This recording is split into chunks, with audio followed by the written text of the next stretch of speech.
Hello and welcome you all to अपनी jobs academy. अपनी jobs academy का ये प्लेटफॉर्म जम्मू कश्मीर और लद्दाख के तमाम गवर्नमेंट जॉब एस्पायरेंट्स के लिए है जो भी JKSSB, SSC, railway, banking exams की प्रिपरेशन कर रहे हैं। उनके लिए ये प्लेटफॉर्म जो है वो बहुत यूजफुल रहने वाला है, जिसमें हम रोज के highlights of the day as well as current affairs of the day से जो है वो शुरुआत करते हैं अपने दिन की। और आपको पता है कि हर एग्जाम में जो करंट अफेयर्स का वेटेज है वो कितना ज्यादा हो रहा है डे बाय डे। ठीक है, तो इसके लिए आपको क्या करना होगा, आपको करंट अफेयर्स से अपडेटेड रहना होगा। तो मैं आपको बता दूं कि हम इसमें एक हाइलाइट्स ऑफ द डे की जो सीरीज है हमने स्टार्ट की है, जिसमें क्या होगा, जो भी तमाम कुछ इंपॉर्टेंट इवेंट्स होंगे दिन के उनको हम कवर करेंगे। ठीक है, तो चलिए स्टार्ट करते हैं। हाइलाइट्स ऑफ द डे से लिखेंगे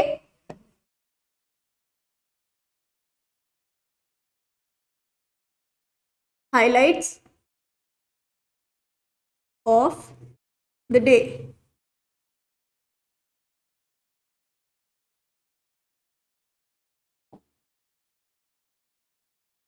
पहले हमारे पास न्यूज में क्या है, पहले हमारे पास न्यूज में है दिल्ली इंटरनेशनल एयरपोर्ट। ये न्यूज में क्यों है, क्योंकि इसको एयरपोर्ट सर्विस क्वालिटी का अवार्ड मिला है और ये 7th कॉन्सेक्टिव टाइम में मिला है, यानी 7वीं बार लगातार दिल्ली का जो इंटरनेशनल एयरपोर्ट है उसने ASQ अवार्ड से उसे नवाजा गया है। ठीक है, अब क्यों है, क्योंकि उसने कस्टमर सर्विस जो है वो इतनी बेहतर दी है तमाम जो भी पर्यटक हैं, तमाम जो भी टूरिस्ट हैं उन सबको। तो इसके लिए लिखेंगे, पहले लिखेंगे दिल्ली, इसके लिए उसे अवार्ड दिया गया है। ठीक है, Delhi international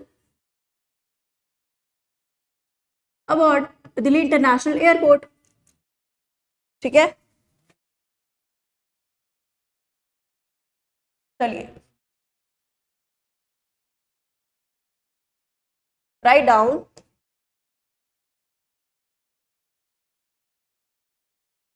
wins prestigious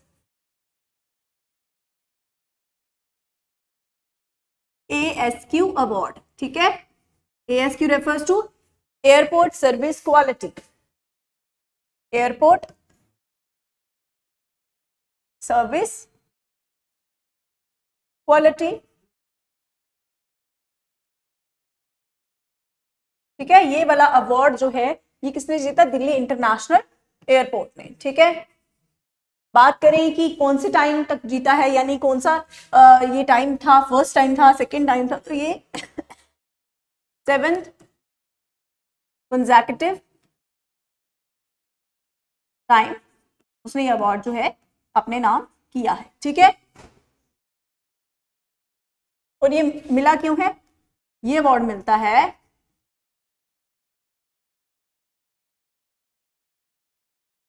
for its excellence in customer service.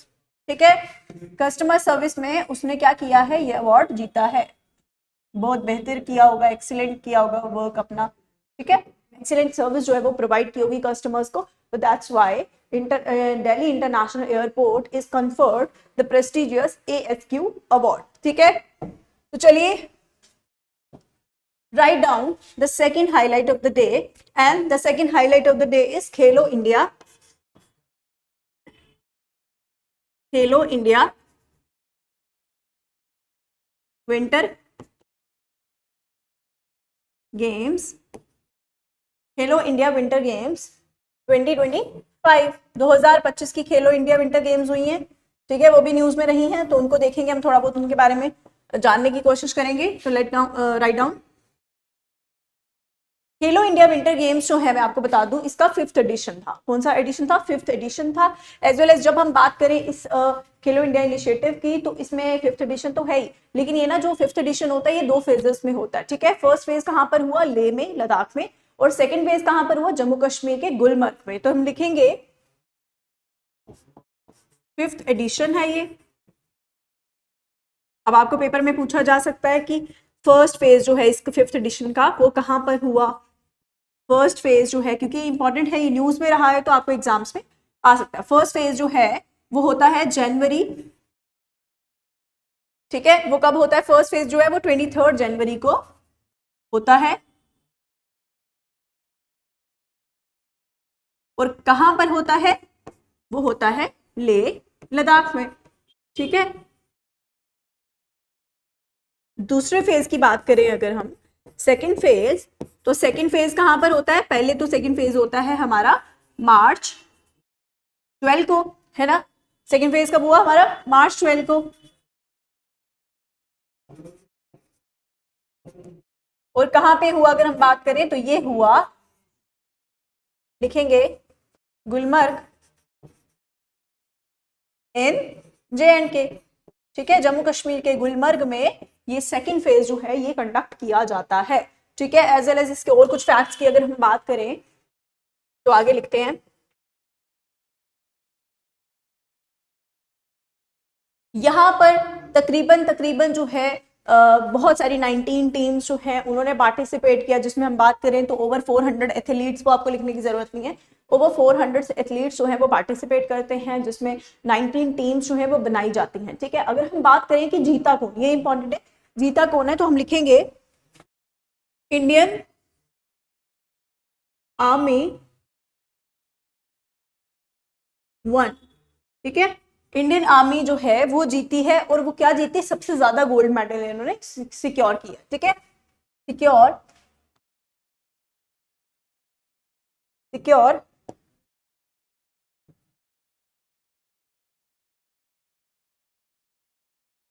Most of the gold medals, ठीक है। क्या लिया इन्होंने? सबसे ज्यादा गोल्ड मेडल लेने वाली इंडियन आर्मी थी, तो इंडियन आर्मी जो है वो यहाँ पे विनर बनकर उभरी है, ठीक है। आपको ये याद रखना कि ओवरऑल जो है वो चैंपियन कौन रहा? वो रही इंडियन आर्मी, ठीक है। और इसे ऑर्गेनाइज किसके अंडर किया गया था? ऑर्गेनाइज्ड अंडर खेलो इंडिया इनिशिएटिव। खेलो इंडिया, ये एक पहल चल रही है ना, खेलो इंडिया इनिशिएटिव, ये इनिशिएटिव चल रहा है, तो इसके अंतर्गत ही खेलो इंडिया विंटर गेम्स जो हैं उन्हें कंडक्ट किया गया था, जिसको 2 फेजेस में कंडक्ट किया जाता है, जिसमें जब हम बात करें तो जीत किसकी हुई है? इंडियन आर्मी जो है वो अभी हाल ही में जीती है, क्योंकि उसने सबसे ज्यादा गोल्ड मेडल जो है वो सिक्योर किए, ठीक है। आगे लिखेंगे, अब ये कंडक्ट किसने किया है? ये पूरा जो इनिशिएटिव है ये कंडक्ट किया जाता है, आपको खुद ही पता चल जाएगा कौन सी मिनिस्ट्री होगी। Ministry of youth and sports, ministry of youth and sports, ठीक है। Ministry of youth and sports ने ही इसे जो है इस इनिशिएटिव को, इस खेलो इंडिया विंटर गेम्स को कंडक्ट किया। ओवरऑल इस इनिशिएटिव को कंडक्ट करने वाला कौन है? Ministry of youth and sports, ठीक है। Youth affairs and sports, youth affairs है ना।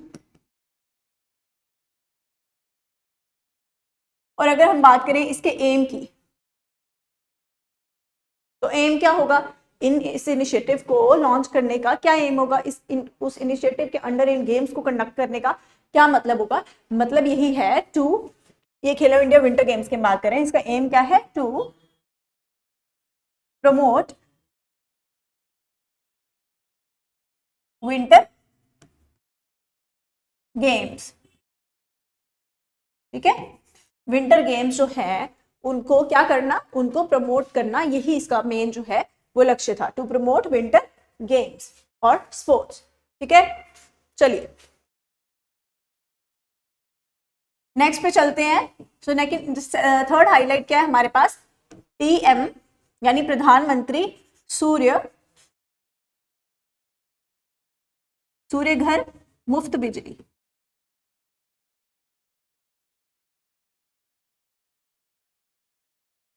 PM सूर्य घर मुफ्त बिजली जो है वो हमारे पास न्यूज में क्यों है?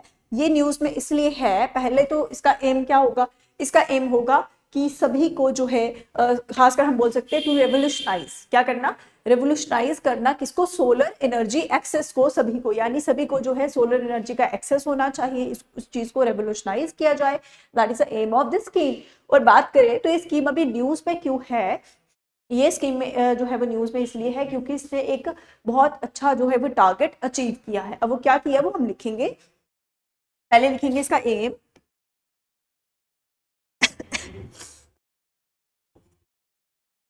एम क्या है इसका? आपको जब भी कोई स्कीम आती है, कोई योजना है, कोई इस तरीके का इनिशिएटिव है जो हम पढ़ रहे हैं, तो आपको पता होना चाहिए वो है क्यों, लॉन्च क्यों किया गया, पर्पस क्या है उसका, मेन एम क्या है, मोटो क्या है। क्योंकि अगर आपको वो नहीं मालूम है तो आपको बाकी क्या चीज समझ आएगी।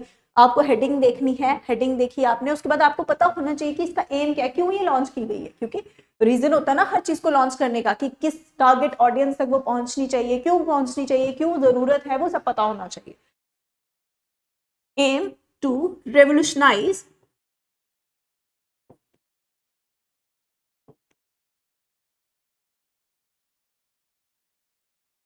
सोलर एनर्जी एक्सेस,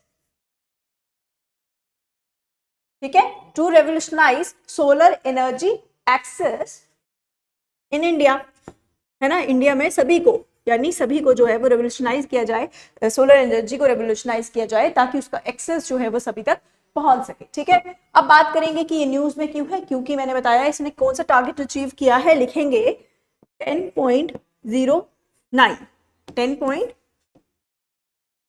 10.09 लाख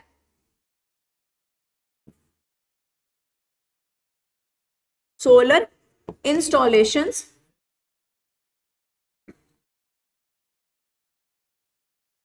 अभी तक इस स्कीम के अंडर, इस योजना के अंडर 10.09 लाख सोलर इंस्टॉलेशन जो है वो किए गए हैं। ठीक है, टिल कौन सी डेट तक, 10 मार्च 2025 तक। ठीक है, ठीक है, 10.9 लाख जो है सोलर इंस्टॉलेशन किए गए, कब तक, 10 मार्च 2025 तक, ये आपको याद रखना है। ठीक है, ये आपको याद रखना है। इसके अलावा अगर हम बात करें, अब ये जो है टारगेट अचीव किया किसने, इस पीएम सूर्य घर मुफ्त बिजली योजना ने। ठीक है, अब इसने ये कर तो दिया, लेकिन अब हम जानेंगे कि कौन सी स्टेट या यूटी जो है वो टॉप पे रही है, जहां पर 100% जो है ये मिल चुका है, सोलर इंस्टॉलेशन 100% जो है वो हो चुके हैं। ठीक है, इस स्कीम के अंदर तो हम लिखेंगे UTs of Lakshadweep and Diu, UTs of Lakshadweep नहीं है, सॉरी, यूटीज ऑफ क्या बोला मैंने, हाँ, Chandigarh not Lakshadweep, UTs of Chandigarh and Daman and Diu achieved, इस स्कीम के अंदर उन्होंने क्या अचीव किया है, 100% solar installation.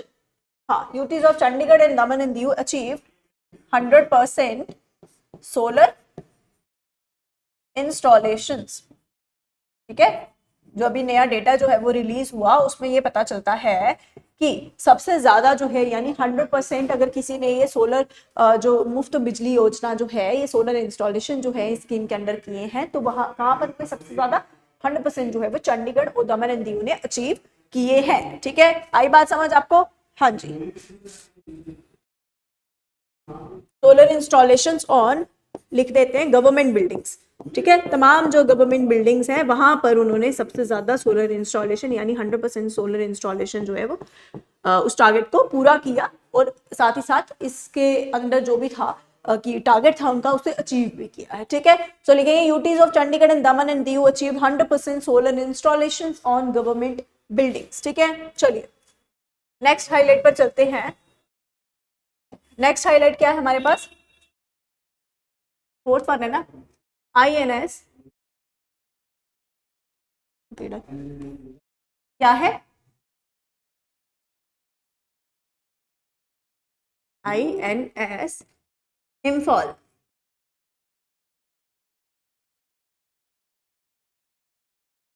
Imphal is the capital of which state, ये आपको कमेंट बॉक्स में बताना है। ठीक है, बात क्या कर रहा है कि INS इम्फॉल, INS इम्फॉल जो है वो क्यों न्यूज में है, वो न्यूज में इसलिए है क्योंकि वो 10 मार्च को कहां पर पहुंची, ये है क्या, INS रेफर्स टू, ये आपने बहुत बार पढ़ा है, INS तेग, INS इम्फॉल और भी बहुत सारी। ठीक है, अब जो ये INS है, it refers to Indian naval ship. ठीक है, इंडियन नेवी की जो शिप है, इसका नाम, इसको हम जो बोलते हैं शॉर्ट में क्या बोलते हैं, INS। ठीक है, तो इसका नाम क्या, इम्फॉल, अलग अलग होती है। ठीक है, जैसे अपने बागशीर पढ़ी है, बहुत सारी आपने और भी पढ़ी होंगी, तेग वगैरह। ठीक है, तो अभी आईएनएस इम्फॉल जो है वो न्यूज में इसलिए है क्योंकि आईएनएस इम्फॉल कहाँ पहुंची, वो पहुंची थी मॉरिशस में। कहाँ पर? मॉरिशस में। अब मॉरिशस में क्या करने गई थी वो? मॉरिशस में 10 मार्च को पहुंचती है। So in order to celebrate the Mauritius national independence day, हमने वो पहले भी न्यूज में कवर किया कि मॉरिशस जो है उसने 12 मार्च को उसका नेशनल इंडिपेंडेंस डे होना था, जब उन्हें ब्रिटिश जो है ब्रिटिश ने उन्हें कॉलोनी बना के रखा था, तो ब्रिटिशर्स से उन्होंने आज़ादी जो है वो 12 मार्च को हासिल की थी। तो उस दिन जो है वो क्या मनाया जाता है? उनका नेशनल, जैसे हमारा मनाया जाता है 15 अगस्त को, उनका मनाया जाता है 12 मार्च को, ठीक है, एवरी ईयर। तो बात करें कि वो न्यूज में इसीलिए है ये क्योंकि ये वहां पहुंचता है इन ऑर्डर टू पार्टिसिपेट, ठीक है। और ये क्यों वहां गया? क्योंकि हमारे जो प्राइम मिनिस्टर हैं नरेंद्र मोदी, वहां पर वो एज ए चीफ गेस्ट जा रहे थे और उन्होंने क्या किया, वहां पे एज ए चीफ गेस्ट जाते हैं, उसे अटेंड करते हैं वहां के नेशनल इंडिपेंडेंस डे को। साथ ही साथ हमारी आईएनएस इम्फॉल जो है वो वहाँ जो भी उनकी तमाम जो सेलिब्रेशंस होती हैं उसमें पार्टिसिपेट करती है आईएनएस इम्फॉल, ठीक है। तो लिखेंगे, बाकी तो आपको मैंने बता दिया, ये पहुंच गई वहां पर 10 को। हम उसके बारे में लिख देते हैं कि 12 मार्च को, आपको ये थोड़ी पूछा जाएगा कि ये कब पहुंची, आपको ये पूछा जाएगा, अगर क्वेश्चन में आता है पेपर में, तो आपसे ये पूछा जाएगा कि कौन सी आईएनएस है जिसने पार्टिसिपेट किया मॉरिशस के नेशनल इंडिपेंडेंस डे में, या ठीक है, या फिर कहाँ के प्रधानमंत्री जो हैं उन्होंने participate as a chief guest, वो जो है उन्होंने अटेंड किया national independence day of Mauritius, ठीक है। या फिर आपसे पूछ सकते हैं कि मॉरिशस ने हाल ही में कौन सा नेशनल इंडिपेंडेंस डे जो है वो सेलिब्रेट किया है, तो वो 57 किया है। या फिर आपसे पूछ सकते हैं मॉरिशस के बारे में कुछ और फैक्ट्स जो हमने पहले भी पढ़ लिए हैं, बहुत बार कवर कर लिए, तो हम उस पर नहीं जाएंगे। तो हम लिखेंगे 12 मार्च नेशनल, क्या होता है उस दिन? नेशनल डे या national independence day of Mauritius. Mauritius की लोकेशन हमने पहले भी बहुत फैक्ट्स इसके बारे में पढ़ लिए थे। आई थिंक जब मैंने आपको फर्स्ट डे ही पढ़ाया था, शायद यही वाला पढ़ाया था, नेशनल इंडिपेंडेंस डे उनका सेलिब्रेट होने वाला, तो as a chief guest PM Modi जो है वहाँ विजिट करने वाले हैं, ठीक है।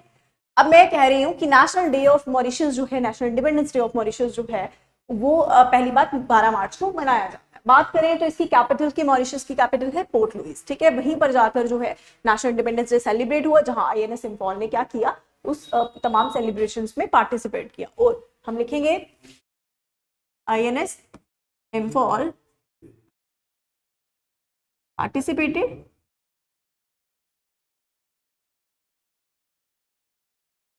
शॉर्ट में लिख रहे हैं PM Modi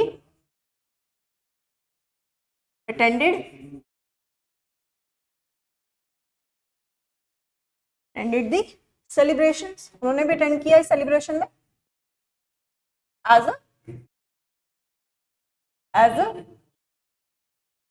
chief guest, chief guest के तौर पर वो क्या करते हैं, अटेंड करते हैं, ठीक है। कहाँ पर हुई है? पोर्ट लुइस में हुई है, मॉरिशस में। मॉरिशस में मैंने बताया था उसकी लोकेशन क्या है, मॉरिशस की इंडियन ओशन में है। और जब हमने बात की कि वो किसकी कॉलोनी था, ब्रिटिश की कॉलोनी था, अब इंडिपेंडेंट हो चुका है, ठीक है। चलिए अब बात कर लेंगे हमारे लास्ट जो आज हाईलाइट हम करने वाले हैं, that is no smoking day. No smoking day. अब ये क्या है no smoking day? No smoking day जो है वो 12 मार्च को हर साल मनाया जाता है। और ये क्यों मनाया जाता है ये तो आपको सबको ही मालूम होगा, अंदाजा ही लगा सकता है इंसान कि स्मोकिंग, नो स्मोकिंग डे यानी स्मोक नहीं करना है, उस चीज को अवेयर करने के लिए, लोगों को उस चीज के बारे में बताने के लिए ये डे जो है वो इससे ऑब्जर्व किया जाता है, मनाया जाता है, ठीक है। तो लिखेंगे, पहली बात आपको याद रखना कब मनाया जाता है, तो ऑन 12 मार्च, ठीक है, ऑन 12 मार्च। जब हम बात करें कि इसका एम क्या है, aim is to aware people, जो भी तमाम लोग हैं उन सभी को अवेयर करना, aware people about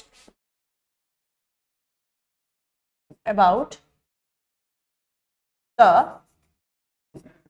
harmful effects of tobacco और स्मोकिंग, ठीक है। स्मोकिंग के कितने खतरनाक जो हैं वो रिजल्ट्स होते हैं, कितने खतरनाक कॉन्सिक्वेंसेज होते हैं, इसके बारे में लोगों को अवेयर करना है। और इसे मनाया कब जाता है, 12 मार्च को मनाया जाता है, ठीक है। The aim is to aware people about the harmful effects of smoking as well as to to convince them, जागरूक करना, उसके बाद कन्विंस करना, to convince them to quit smoking, है ना। स्मोकिंग को क्विट कर दीजिए, छोड़ दीजिए, बहुत खतरनाक है आपकी सेहत के लिए। यही इसका एम जो है, मेन पर्पस जो है इस नो स्मोकिंग डे का है, ठीक है। ये जो स्टार्ट किया हुआ है 12 मार्च को ये मनाया जाता है, ठीक है। अब हमने क्या क्या पढ़ लिया, आप देखें कि हमने पढ़ा है दिल्ली इंटरनेशनल एयरपोर्ट ने क्या जो है वो कौन सा अवार्ड जीता है। तो सबसे पहले दिल्ली इंटरनेशनल एयरपोर्ट ने ASQ अवार्ड जो है, एयरपोर्ट सर्विस क्वालिटी अवार्ड, अपने नाम कौन से टाइम किया, 7th consecutive टाइम पर किया है, ठीक है। किसके लिए एक्सीलेंस इसने हासिल की थी, कस्टमर सर्विस में जो है वो एक्सीलेंस प्रोवाइड करता है, that's why it is conferred the prestigious ASQ award, ठीक है। खेलो इंडिया इनिशिएटिव का 5th एडिशन था, जिसमें हमने first phase as well as second phase के बारे में देखा कि ये कहाँ पर होते हैं। तो जिसमें हमने देखा लेह में पहला फेज, गुलमर्ग में सेकंड फेज जो है वो कंडक्ट किया जाता है रिस्पेक्टिव डेट्स पर, ठीक है। उसके बाद हमने बात की कि जीता कौन है, that's very important. Indian army जो है emerged as victorious, और इंडियन आर्मी ने secure most of the gold medals in this जो खेलो इंडिया विंटर गेम्स थी, ठीक है। ऑर्गेनाइज्ड अंडर खेलो इंडिया इनिशिएटिव के अंडर जो है इसे ऑर्गेनाइज किया जाता है। जहां पर हम बात करें अगर मिनिस्ट्री की, तो ministry of youth and sports, ठीक है। मिनिस्ट्री आपको बहुत इंपॉर्टेंट है, ये याद रखनी है, ये तो याद ही रहेगी वैसे आपको। एम क्या था, विंटर गेम्स को प्रमोट करना। The third highlight was PM सूर्य घर मुफ्त बिजली, जहां क्या मकसद था कि रेवोल्यूशनाइज करना है, सोलर एनर्जी एक्सेस जो है वो पूरे इंडिया में तमाम लोगों तक पहुंच सके, ठीक है। उसके लिए क्या करना है, उसके लिए जो टारगेट जो अचीव किया है, रिसेंट जो टारगेट है 10.09 लाख का जो सोलर इंस्टॉलेशन है वो 10 मार्च 2025 तक पूरा हो चुका है। बात करें कि किसने टॉप किया है, तो यूटीज ऑफ चंडीगढ़ एंड दामन and Diu achieved 100% solar installations, कहां पर, गवर्नमेंट बिल्डिंग्स पर, ठीक है। उसके बाद INS इम्फॉल जो कि कहाँ जाती है, कहाँ पे, नेशनल इंडिपेंडेंस डे जो है इनका 12 मार्च को मनाया जाता है, वहां पर जाती है। PM मोदी भी वहां पर विजिट करते हैं, उन्होंने एज ए चीफ गेस्ट वहां पर तशरीफ दी, ठीक है। लास्ट में हमने पढ़ा no smoking day which was also celebrated on 12 March, इस बार भी 12 मार्च को किया गया, और एम क्या था, लोगों को अवेयर करना एज वेल एज कन्विंस करना कि क्विट करें smoking. So these were the highlights of the day. I hope आपको आज का ये जो हाईलाइट्स ऑफ द डे का सेशन था अच्छा लगा होगा, फ्रूटफुल होगा आपके लिए। So thank you so much for the day.